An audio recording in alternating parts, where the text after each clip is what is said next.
Breaking news आहे अवां सां शेयर कयूं पिया। दड़ो में मुख़्तलिफ़ धुरियुनि पारां तकरारी कैनालनि ख़िलाफ़ 3 किलोमीटर पैदल मार्च कयो वियो आहे। हिकु भेरो ॿीहर अवां खे आगाह कयूं पिया। दड़ो में तकरारी कैनालनि ख़िलाफ़ 3 किलोमीटर पैदल मार्च कयो वियो आहे। मुख़्तलिफ़ सियासी समाजी तंज़ीमुनि पारां रिटा स्टॉप खां दड़े शहर ताईं पैदल मार्च करे मुज़ाहिरो कयो वियो। सिंधु दरिया सिंध जे 7 करोड़ अवाम जे जियापे जो ज़रियो आहे।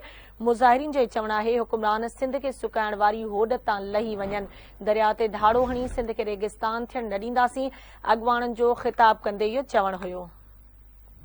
दड़ो में मुख़्तलिफ़ धुरियुनि पारां तकरारी कैनालनि ख़िलाफ़ 3 किलोमीटर पैदल मार्च कयो वियो आहे। तफ़सील मालूम कंदासीं आवाज़ जी रिपोर्टर गुल चौहान खां। जी गुल चौहान, कहिड़ा तफ़सील आहिनि, अपडेट कजो। तफ़सील मालूम कंदासीं आवाज़ जी रिपोर्टर गुल चौहान असां सां लाइन ते मौजूद आहे। जी गुल, कहिड़ा तफ़सील आहिनि, इन हवाले सां अपडेट कजो।